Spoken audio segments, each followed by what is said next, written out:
평안들 하셨습니까? 네, 벌써 8월이 되었는데 오늘이 입추라고 합니다. 가을이 시작되었다는 것이죠. 이제 8월이 되면은 날씨는 여전히 무더운 것 같은데, 근데 해가 조금 색깔이 기울어지기 시작하는 것을 볼 수가 있어요. 확실히 가을은 가을인 것 같아요. 이 8월 달에도 늘 강건하시고 하나님의 은혜가 충만하시길 주의 이름으로 축원합니다. 8월은 순종의 달로 정했는데요. 순종 어떻습니까? 쉽습니까? 결코 쉽지 않죠. 그럼에도 우리는 순종하는 일에 승리해야죠. 하나님은 순종을 요구하시고, 그래서 보면 신앙생활은 곧 순종의 삶이라고 말해도 과언이 아닐 정도이기 때문이죠. 그러나 현대를 살아가는 성도들의 순종은 어느 때보다도 쉽지 않은 것 같습니다. 예전에는 윗사람이 뭔가를 지시하면 예하고 순종하는 것이 미덕이었던 것 같은데, 오늘날은 어떻습니까? 오히려 아니오라고 말하는 것이 미덕인 것처럼 되어버린 세상이 되었죠. 그러나 성도는 말씀에 맞지 않는 것에는 아니오라고 담대히 용기 있게 말하는 그런 것도 필요하지만, 그런 경우가 아니라면 어떻게 되겠습니까? 성도는 본질적으로 순종하는 사람이 되어야 하는 것이죠. 마틴 루터는 말했습니다. 그리스도인들이 아무데도 구속되지 않은 자유자가 됐다고 자랑할 때에 그리스도는 모든 이에게 매인 신실한 종으로 계셨다. 어떻습니까, 여러분? 성도는 그리스도의 순종으로 인해 얻은 자유에만 익숙해져 있으면 안 된다는 것을 경고하는 것이죠. 성도가 누리는 자유는 분명히 그리스도의 희생을 통해서, 그가 신실한 종이 되셔서 십자가를 지심으로 피 흘리셔서 살을 찢으셔서 우리에게 은혜로 주신 눈물겨운 선물이라는 것을 한순간도 잊어서는 안 된다는 겁니다. 그러므로 우리는 살아가면서 늘 자유를 누린다고 자유 가운데 방종하고 범죄하고 해야 될 것이 아니라 감사하는 마음으로 주의 길을 따르려고 노력해야 되는 것이죠. 그래서 빌립보서 2장은 분명히 말했죠.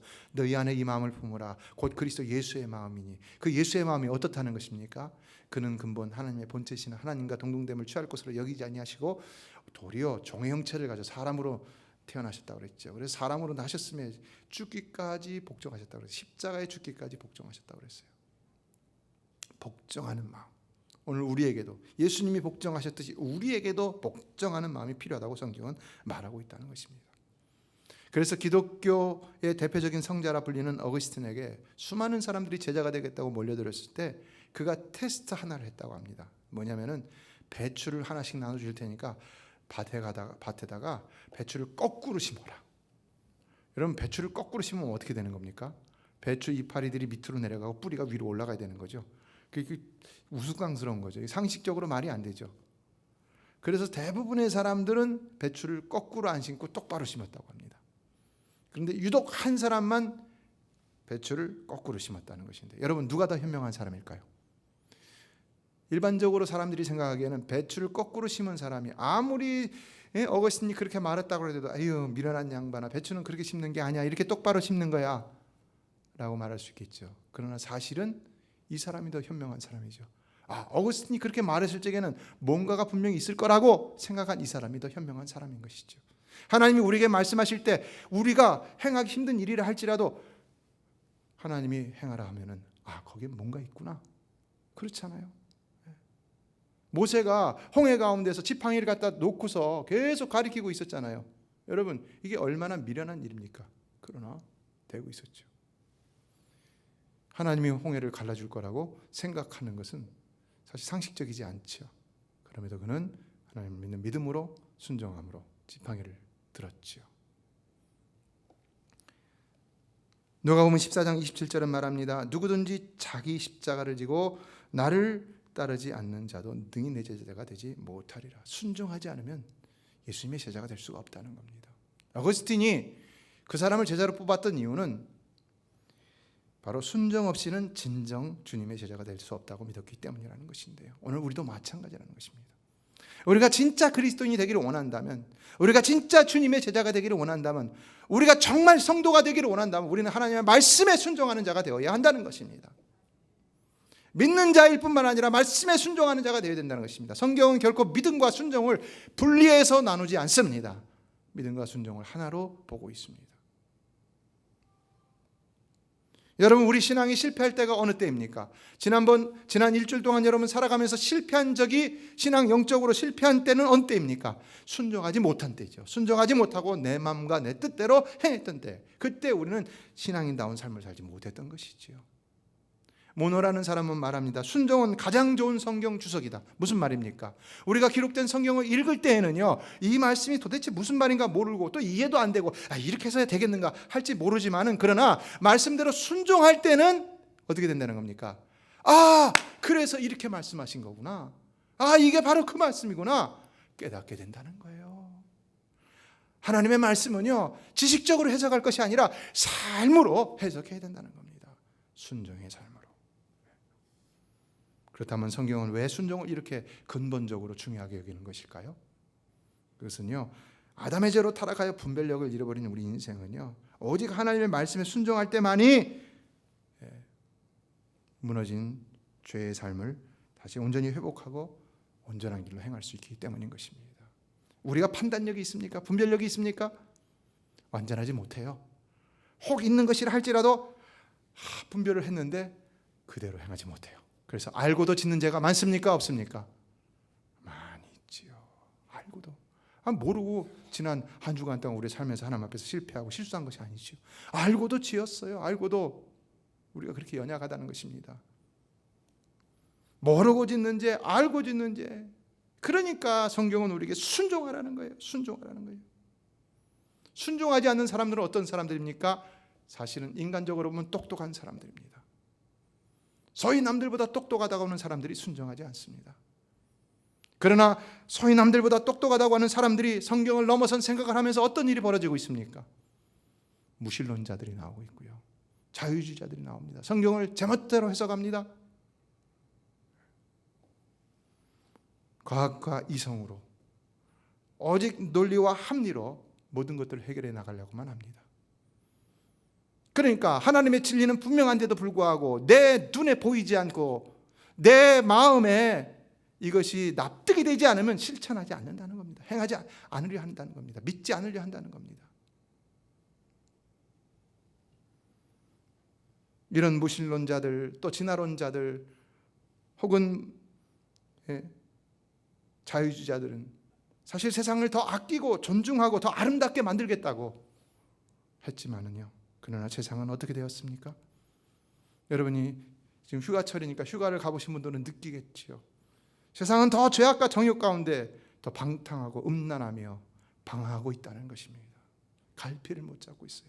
많은 것을 누리는 것 같은데 그러나 많은 것을 잃어버리고 있습니다. 지금 현대 사회는 비진리가 상식이 되어버렸고요, 진리인 성경이 도리어 박물관의 장식품처럼 되어버렸습니다. 저기 바이블 뮤지엄에 있는 그 장식품처럼 그렇게 되어버렸어요. 그러나 에베소서 2장 2절은 말합니다.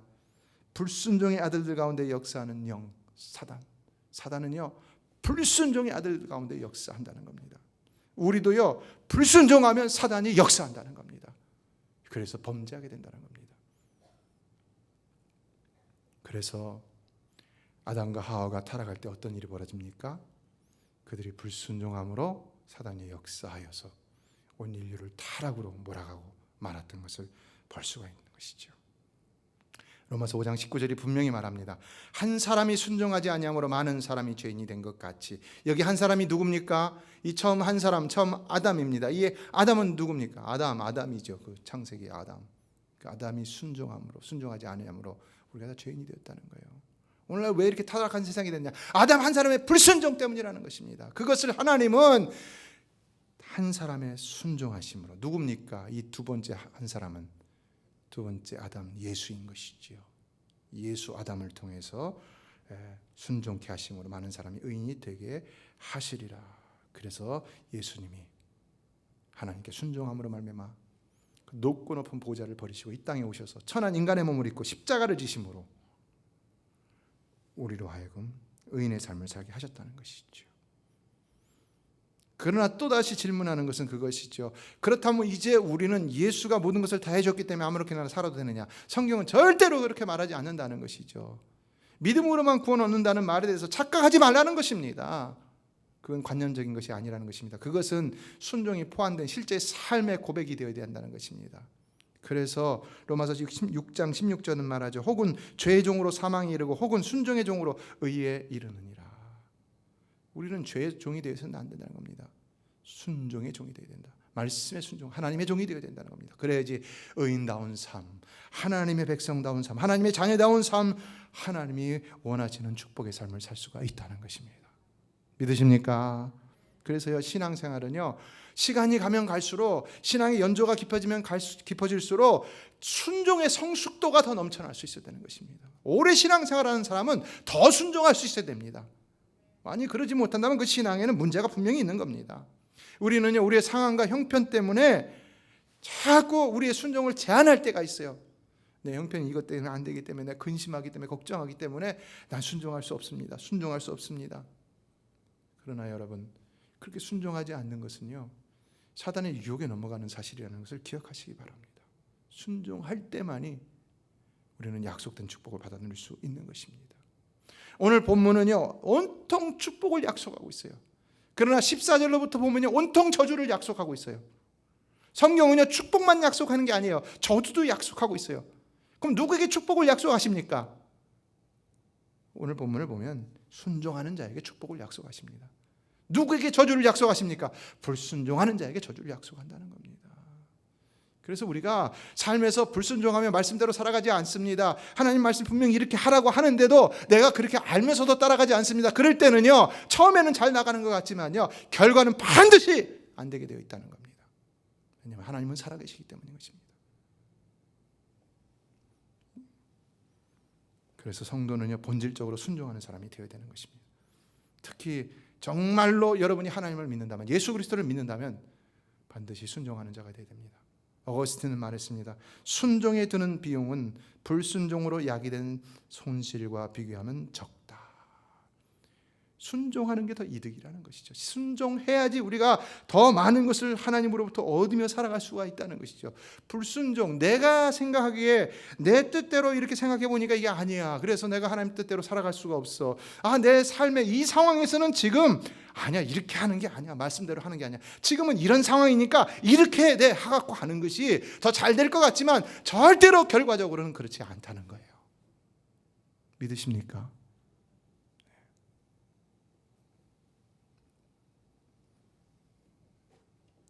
예, 오늘 보면은 순종하는 자에게 주시는 축복에 대해서 말씀하고 있는데요, 오늘 이 축복들을 살펴보면 과연 이것이 우리의 축복이 될 수 있는지 점검해 볼 수 있기를 원합니다. 첫째, 철을 따라 풍성한 열매를 맺고 누리게 하신다라고 약속하고 있습니다.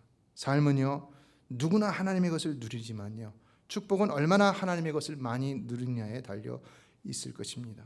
그러나 순종하는 자는 더 많은 것을 누린다는 것입니다.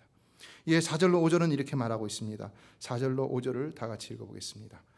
내가 너희에게 철 따라 비를 주리니 땅은 그 산물을 내고 밭의 나무는 열매를 맺으리라. 너희의 타작은 포도 딸 때까지 미치며 너희의 포도 따는 것은 파종할 때까지 미치리니 너희가 음식을 배불리 먹고 너희의 땅에 안전하게 거주하리라. 여러분에게 다 이와 같은 축복이 있으시기를 주의 이름으로 축원합니다. 이게 어떤 축복입니까? 때를 따라 형통하는 축복인 것이죠. 내가 비즈니스를 할 때 비즈니스가 잘 되는 거예요. 내가 이 100을 수고했으면 100의 열매를 거두는 것입니다. 100을 거두고 200을 거두고 300을 거두고 얼마를 거두니, 내가 사실은 행한 대로 얻는 것, 이거 참 중요한 것이죠. 그런데 이것이 자연의 순리인 것 같지만 그렇지 않다는 겁니다. 때가 되면 비가 내리는 건 당연한 것 같지만 그렇지 않다는 것입니다. 그것도 하나님의 은혜가 있어야 한다는 것입니다. 여러분의 삶에, 여러분의 기업에 하나님의 은혜가 늘 충만하시길 주의 이름으로 축원합니다. 우리는 그런 마음으로 오늘도 주님 앞에 나와 예배하고 있습니다. 하나님이 나에게 복 주시기를 원하는 마음으로 예배하고 있습니다. 기도하고 있습니다. 말씀을 듣고 있습니다. 그러나 누가 그 복을 누릴 수 있느냐? 성경은 분명히 말씀하고 있다는 것인데요, 순종하는 자가 누릴 수가 있다는 것입니다. 순종하는 자가, 하나님의 말씀에 순종하는 자가.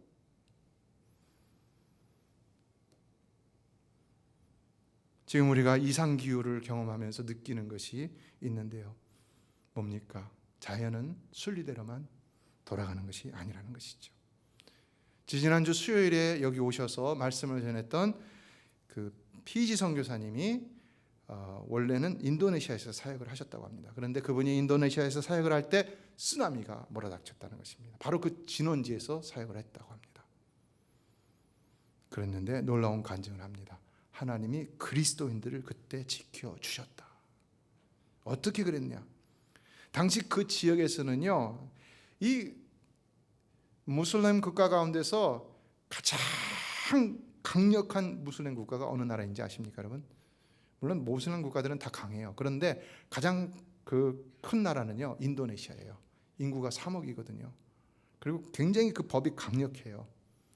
심지어 그래갖고 이 선교사님이 사역하던 그 쓰나미의 진원지의 그 지역에서는요, 선교사를 죽여도 좋다는 법안이 통과됐다는 겁니다. 그럼 이 선교사들이 누굽니까? 외국인들이잖아요. 외국인들을 죽여도 좋다는 법안이 통과됐다는 겁니다. 그래서 실제로 미국 사람 선교사님 한 분이 모래사장에서 목만 이렇게 내어진 채로 묻혀갖고 순교를 당한 사건이 있었다는 겁니다.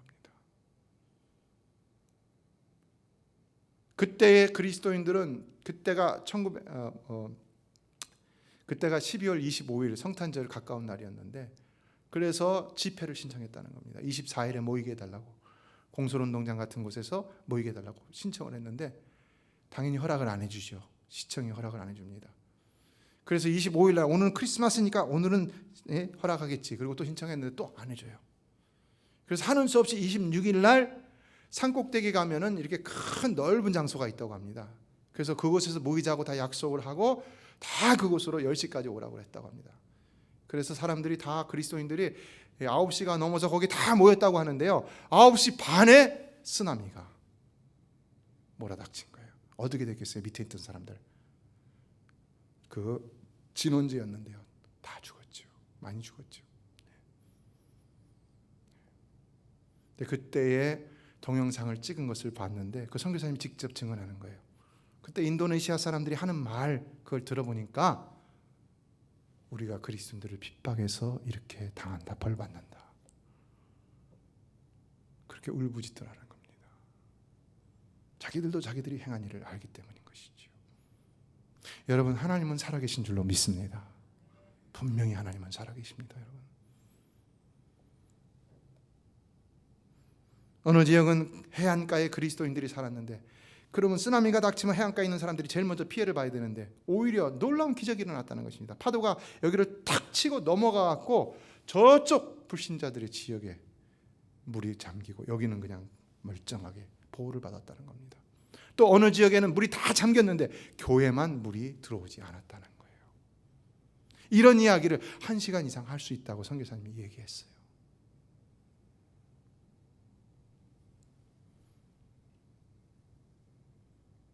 하나님이 어떤 분이시라고 생각합니까? 하나님은 자연을 움직이셔라도 그분의 놀라운 뜻과 역사를 이루시는 살아계신 전능자이십니다. 따라서 지금 세상에서 일어나는 이상기후의 변화는 결코 우연으로만 혹은 자연적인 결과, 이것이 이래서 이러니까 이런 현상이 나타나고 있다는 걸로만 우리가 취급해서는 안 되는 것입니다. 거기에는 하나님의 개입이 있을 수도 있다는 것을 반드시 기억해야 되는 것인데요, 그러므로 우리는 하나님 앞에 늘 순종하는 자가 되어서 하나님이 역사하실 때 오히려 하나님이 지키시고 보호하시는 자가 될 수 있어야 하는 것입니다. 여러분은 꼭 그런 사람들이 되시길 주님의 이름으로 축원합니다. 둘째, 평강의 복을 주신다고 약속하고 있습니다. 하나님께서 물질의 축복만 약속하셨다면 어떻습니까? 그거는 온전한 축복이 아니죠. 여러분이 갑부가 되고 자녀들이 있어요. 그러면 물질만 많이 준다고 자녀를 잘 되게 하는 것은 아닌 것이죠. 하나님은 평안의 축복도 주신다고 약속하고 있습니다.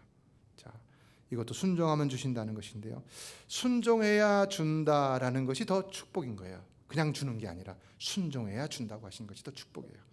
자, 평안의 축복에 대해서 6절은 말하고 있는데요, 볼까요? 내가 그 땅에 평화를 줄 것인즉 너희가 누울 때에 너희를 두렵게 할 자가 없을 것이며 내가 사나운 짐승을 그 땅에서 제할 것이요 칼이 너희의 땅에 두루 행하지 아니할 것이며 라고 했어요. 뭘 얘기하는 것입니까?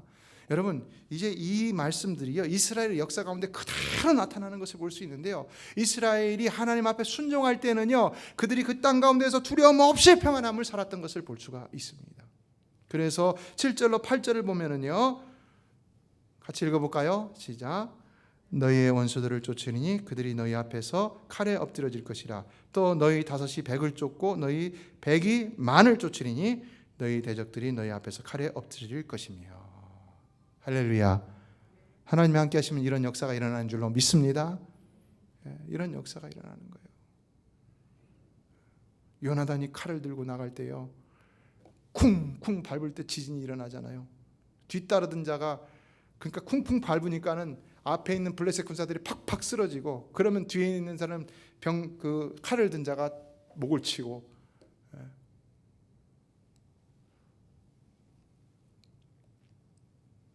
하나님의 약속은요, 이미 이와 같은 레위기의 약속이 이스라엘의 역사 가운데 다 증명이 되었어요. 이 약속이 기독교 역사 가운데 다 증명이 되었어요. 오늘 우리 삶에서도 반드시 증명되어질 수밖에 없다는 겁니다. 성도 여러분, 순종하는 자가 되시길 주의 이름으로 축원합니다. 사무엘상 7장을 보면요, 블레셋으로부터 늘 고통을 받아왔던 이스라엘, 그들은 하나님께 순종하지 않았기 때문에 그랬던 것이죠. 그랬던 그들이 미스바에 모여서 회개하며 순종을 다시 결단할 때 어떤 일이 벌어지고 있습니까? 그때도 블레셋이 쳐들어왔는데 하나님께서 그들을 확 쫓아내시면서 도리어 그들이 쫓겨가는 엄청난 엉뚱당뚱지도 않은 그런 일이 벌어지고 말았죠. 사무엘상 7장 10절을 보면 이런 말합니다. 그날에 여호와께서 블레셋 사람에게 큰 우레를 발하여 그들을 어지럽게 하시니 그들이 이스라엘 앞에 패한지라. 깜짝 놀랐을 거예요. 지금까지 블레셋이 계속 치고 들어왔거든요. 그래서 이스라엘을 괴롭혔고 그들을 지배하였거든요. 그런데 도대체 무슨 일이 있었든지 블레셋이 이제는 쫓겨나가고 있다는 겁니다. 그들도 도망가면서 이상하게 생각했을 거예요. 그러나 그런 일이 왜 있었다는 것입니까? 그들이 하나님 앞에서, 이스라엘이 하나님 앞에서 돌이켰기 때문이라는 것이죠. 오늘 여러분에게도 순종하지 못하는 모습이 있다면요, 돌이킬 수 있는 귀한 시간이 되시길 주의 이름으로 축원합니다. 그래서 여러분의 삶도 하나님의 놀라운 이런 기적 같은 역사를 체험하시게 되기를 주의 이름으로 축복합니다. 시편 118편 6절은 말합니다. 여호와는 내 편이시라 내가 두려워하지 아니하리니 사람이 내게 어찌할까? 하나님이 내 편이시면 두려워할 것이 무엇이 있습니까, 여러분? 하나님이 내 편이라는 확신이 없으니까 우리가 두려워하고 걱정하고 근심하는 것이지요. 7절은 말합니다. 여호와께서 내 편이 되사 나를 돕는 자들 중에 계시니 그러므로 나를 미워하는 자들에게 보응하는 것을 내가 보리로다. 사랑하는 성도 여러분, 항상 하나님이 여러분의 편이 되시기를 주의 이름으로 축복합니다. 그러기 위해서 본문은 여호와께 순종하는 자가 되어야 한다는 겁니다. 순종하는 자. 여러분, 만약에 누가 뭐 이렇게 편을 먹고 하는데 내 말에 순종하지 않아요. 그럼 뭐라고 합니까? 가, 너 저리 가, 다른 편으로 가, 그러잖아요. 그렇죠? 안 그래요? 그렇잖아요. 하나님도 그러신다는 거예요. 순종하지 않으면 너 내 편 아니야. 여기 불순종하면 나왔잖아요. 저주가 약속된다고 했잖아요. 순종해야 하나님 편이에요. 순종해야지. 다윗이 어떻게 복을 받은 겁니까? 그는 순종했기 때문에 복을 받은 거예요. 부족했지만, 그래서 실수했지만 그래도 어떻게든지 간에 말씀에 순종하려고. 그래서 시편 1편을 보면은 그는 오직 여호와의 율법을 즐거워하여 그 율법을 주야로 묵상하는 자로다 그랬잖아요. 말씀에 순종하려고 그렇게 노력했기 때문에 그는 가는 곳마다 백전백승, 이스라엘 역사 가운데 가장 위대한 왕. 아직도 그 이스라엘 백성들은 그 왕을 흠모하고 있습니다. 히스기야도 연약하였습니다. 그러나 순종했기 때문에 위기 상황 가운데서도 나라가 하나님의 은혜 가운데 구원을 얻는 놀라운 기적 같은 역사를 체험했죠. 그게 뭡니까? 18만 5천의 아수르 군대가 쳐들어왔는데 유다는 당할 수가 없었습니다. 왜냐하면 북이스라엘이 그 아수르 군대에서 멸망을 당했거든요. 이제는 남유다가 멸망을 당할 차례였습니다. 그런데 그 18만 5천이 하루아침에 송장이 되었다는 거예요. 여러분, 하나님이 함께 하시면 능치 못함이 없는 줄로 믿습니다. 하나님이 함께 하시면 기적이 일상이 되는 줄로 믿습니다. 우리 그런 삶 살아야 되지 않겠습니까, 여러분? 그러나 모든 이스라엘 왕들 가운데 그런 역사가 일어났던 것이 아니라는 것입니다. 모든 유다의 왕들 가운데 그런 역사가 일어난 것이 아니라는 것입니다. 오직 하나님께 전적으로 순종하는 왕에게만 그런 역사가 일어났다는 겁니다. 오늘날 교회에 나오는 모든 성도들이 그런 역사가 일어나는 것이 아니라 오직 하나님의 말씀에 순종하는 자가 그런 역사의 주인공이 될 수가 있다는 겁니다. 우리는 순종하는 자가 될 때 우리의 믿음이 참 믿음이라는 것을 증거할 수 있는 것이고, 그럴 때 하나님의 축복의 역사가 우리 삶에서 이루어지는 것을 체험할 수 있는 것입니다. 전도사님이 저희 교회에서 지난 팬데믹 기간 동안에 돌아가신 분들을 계수해 보셨습니다. 얼마나 돌아가셨을까요? 무려 29분이 돌아가셨다고 합니다. 저는 장례식만 치러갖고 잘 모르겠는데 전도사님은 계수를 해보니까 29분이 돌아가셨다고 그래요. 굉장히 많이 돌아가셨지요. 왜 돌아가셨을까요? 저희 교회는 연로하신 분들이 많고 또 환자들도 많이 있잖아요. 그래서 암 환자라든지 혹은 이렇게 혈관, 심혈관 문제로 돌아가신 분들, 여러 가지 병으로 돌아가신 분들이 있는데, 근데 중요한 것은요, 코로나로 돌아가신 분은 한 분도 안 계시다는 거예요. 하나님은 팬데믹 가운데서 여러분을 지켜주시는 줄로 믿습니다. 저는 하나님께서 이 교회를 지켜주신다고 믿습니다. 그래서 제가 목회자로서 교회를 위해서 할 수 있는 일은 뭐냐? 이 교회가 하나님의 말씀에 순종하는 교회가 되는 것입니다. 팬데믹이 왔다고 예배를 중단하고 기도를 중단하고 하나님 앞에 마땅히 해야 할 일들을 중단해 버린다면 어떻게 되겠습니까? 여러분도 지금 보시고 있지만은 팬데믹 이후에 우리 교회가 더 연약해졌습니까? 그렇지 않잖아요. 우리는 믿음이 연약해졌으면 연약해졌지 하나님의 보호하심은 여전하다는 사실입니다. 믿으십니까? 그러므로 우리는 순종하는 자가 되어야 돼요. 인도네시아의 그 쓰나미 중에서 산에 올라가서 살아났던 사람들은 바로 10시까지 모이라 했을 때 순종해 갖고 올라갔던 사람들이었습니다. 모이라 했는데도 순종하지 않았던 사람들은 피해를 본 것이지요. 우리도 순종할 때 하나님 우리를 지켜주신다는 사실입니다. 셋째, 순종하면 우리를 돌아보아 번성케 하고 창대하게 하리라고 약속하고 있습니다.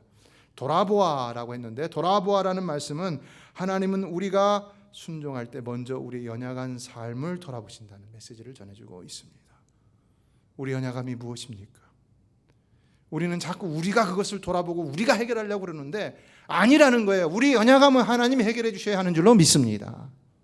여러분이 걱정하고 염려하는 거 여러분이 해결하려고 애쓰는데, 그러다 보니까 먼저 하나님의 나라와 의를 구하지 못하고 나머지 것들을 위해서 애쓰고 닥달하고 힘들어하고, 그래서 순종을 온전하지 못하고 제한적으로 순종하면서 그렇게 살아가는데 그러면 안 된다는 거지요. 언제나 순종해야 된다는 겁니다.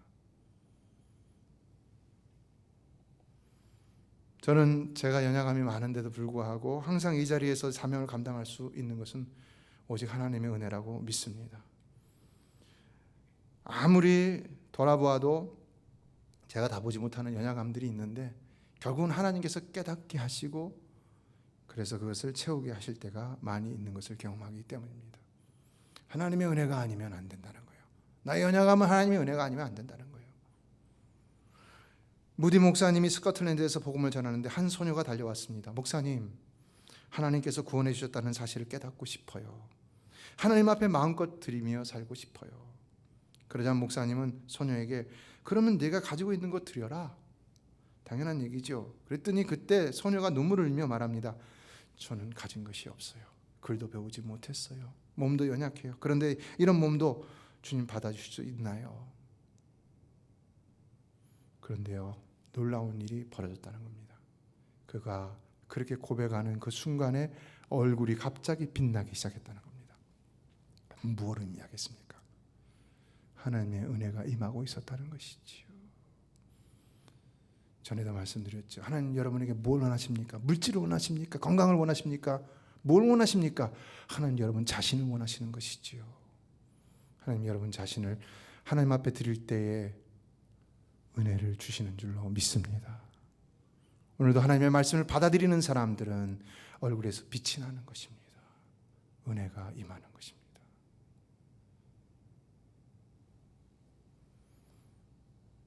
그때 무디 전도단은 그 소녀와 함께 기도하기 시작했다고 하는데요.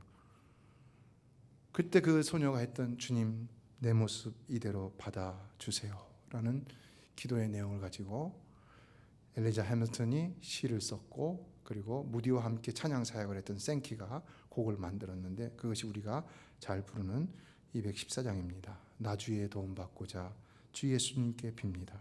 그 구원 허락하사 날 받아주소서. 내 모습 이대로 주 받아주소서. 날 위해 돌아가신 주 날 받아주소서. 우리도 가진 것이 없고 할 수 있는 것이 없어도 우리 자신을 순종의 제물로 드리기만 하면 하나님이 기꺼이 받으시고 우리의 모든 부족함을 채워주실 줄로 믿습니다. 아브라함의 순종이 그의 모든 부족함을 채우셔서 그의 번성과 후손의 축복을 가져왔던 것을 볼 수 있습니다. 오늘 우리의 순종도 이와 같은 번성과 축복을 가져다 줄 수 있다는 것입니다. 그리스도의 순종이 수많은 사람들을 구원에 이르도록 하였던 것처럼 우리의 순종도 추구하는 많은 영혼을 구원하는 일에 귀하게 쓰임받을 수 있음을 기억해야 하는 것입니다.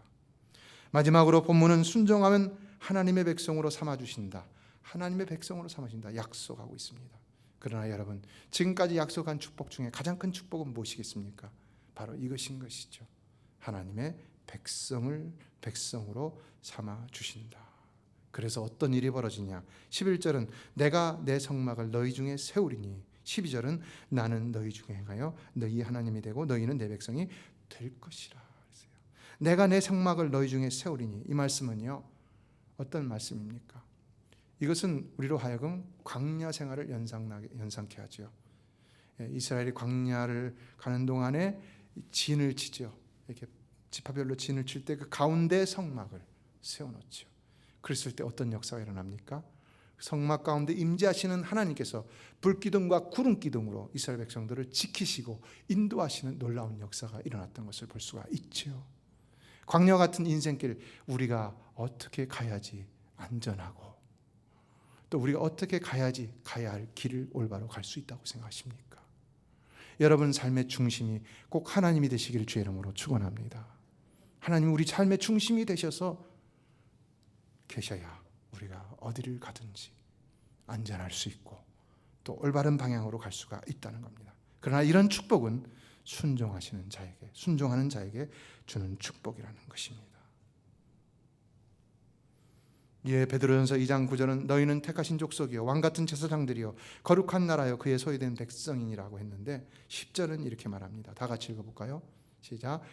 너희가 전에는 백성이 아니더니 이제는 하나님의 백성이요 전에는 긍휼을 얻지 못하였더니 이제는 긍휼을 얻은 자니라. 하나님의 소유가 된 우리가 말씀에 순종하며 산다면요, 뭐가 중요하다는 겁니까? 우리가 아무리 부족하고 연약해도 하나님이 늘 우리에게 긍휼을 베풀어 주신다는 것이죠. 긍휼.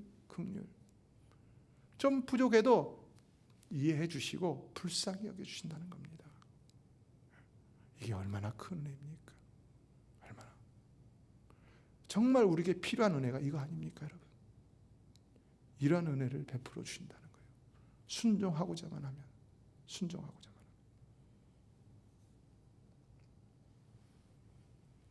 중국 선교사였던 존 탈메이지 목사님은 이런 말합니다. 하나님께서 요청하시는 그 일에 먼저 순종하라. 그러면 당신은 성공자가 될 것이다. 믿으십니까? priority, 우선순위를 얘기하는 겁니다. 어떤 삶을 살아갈 것인가? 하나님이 원하시는 일에 먼저 요청하시는 그 일에 순종하는 삶. 그게 삶의 우선순위가 되어야 된다는 거예요. 그래야 진정 성공자가 될 수가 있다는 겁니다. 여러분, 순종의 달을 맞아서 다시 한번 순종에 대해서 진지하게 생각해 보실 수 있길 바랍니다. 그리고 진정 순종하는 성도들이 되실 수 있기를 주의 이름으로 축원합니다. 그러면 하나님의 약속하신 모든 것들이 여러분의 것이 될 줄로 믿습니다. MD 앤더슨의 암 전문 센터죠. 세계적인 휴스턴에 있는 암 전문 센터에서 30년 넘게 일해온 그 세계적인 암 환자 암 전문가 김은신 박사, 많이 아실 거예요. 이분이 기자들과의 인터뷰에서 이런 말을 했습니다. 어떤 사람이 가장 치료가 어려운 사람인지 아느냐? 의사와 간호사, 약사, 변호사들이다. 그런 직업을 가진 암 환자를 치료하기가 가장 어렵다. 여기 의사도 계시고 변호사도 계신데 죄송해요. 근데 그 말을 그냥 전하는 겁니다. 그래서 기자들이 왜 그들을 치료하기가 어려운가 물었다고 합니다. 그랬더니 이렇게 말하더라는 것입니다. 그냥 시골에서 온 순박한 사람들은 의사가 처방한 대로 잘 따라온다. 그런데 이런 직업을 가진 사람들은 약을 처방하면 밤새도록 가갖고 인터넷으로 조사를 한다. 약의 성분이 무언가, 부작용이 무언가. 그러다가 부작용을 보면 어김없이 죽을 수도 있다는 구절이 나오는데, 그러면 병원에 가지고 와갖고 따진다고 한다. 왜 나에게 이런 약을 주었냐. 그렇자 기자가 환자 입장에서는 그럴 수도 있지 않냐 물었다고 합니다. 사실 저도 약을 받으면 그 약의 작용과 부작용에 대해서 막 살펴보고 그러거든요. 인터넷 다 뒤져갖고. 근데 이 김의신 박사가 이렇게 말했다고 합니다. 그게 문제가 아니다. 약을 의심하고 의사를 의심하면 환자의 마음이 다친다. 마음이 다치면 몸도 다친다. 그러면 치료가 안 먹힌다. 의사가 주면요 그냥 아멘하고 먹으세요. 참 재밌는 얘기를 했는데요. 이런 사람들은 잘 안 낫는데 조폭 환자들은 잘 낫는다고 합니다. 왜냐하면 이 사람들은 순종을 잘하기 때문에. 성경은 우리도 하나님을 믿는다면 조건 없는 순종을 해야 한다라고 말씀하고 있습니다. 그래야 하나님의 역사가 잘 일어날 수 있는 토양이 될 수가 있다는 겁니다.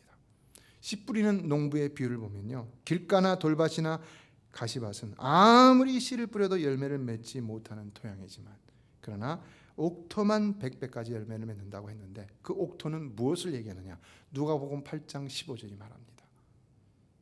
좋은 땅에 있다는 것은 착하고 좋은 마음으로 말씀을 듣고 지키어 인내로 결실하는 자니라. 오늘 말씀을 들었는데 여러분의 말씀의 토양은 어떻다고 생각하십니까? 그걸 받아들이는 토양, 마음은 어떻다고 생각하십니까? 여기서 말하는 이 토양은 온전한 순종을 의미하고 있는 것이죠. 옥토는 온전한 순종. 그래야 100배, 60배, 30배 결실할 수 있다는 것입니다. 그래야 이 축복의 약속이 여러분의 삶에서 100배, 60배, 30배 결실할 수 있다는 겁니다. 그러므로 다시 한번 나에게 순종이란 어떤 것인지를 진지하게 돌아보시고, 그래서 꼭 순종하는 사람이 다 될 수 있기를 주님의 이름으로 축원합니다. 메시아의 모든 성도들 정말 순종하여서 다 하나님이 약속하신 복을 받아 누기를 간절히 소망하는 마음으로 이 말씀을 전해드렸습니다. 꼭 기억하시고 제한적인 순종하지 마세요. 일부만 순종하지 마세요. 그러면서 내가 다 순종하는 것처럼 착각하지 마세요. 100% 순종하세요. 100% 하나님의 말씀. 하나님은요 나보다 더 지혜로우시고 나보다 더 완전하신 분이십니다. 하나님보다 나를 더 잘 아는 분이 없어요. 존재가 없어요. 나도 나를 잘 몰라요. 하나님은 다 아셔요. 하나님 내 과거를 아시고 현재를 아실 뿐만 아니라 미래도 아십니다. 미래도. 누구를 의지해야 되겠습니까? 하나님밖에 없다는 것이죠. 기도하겠습니다.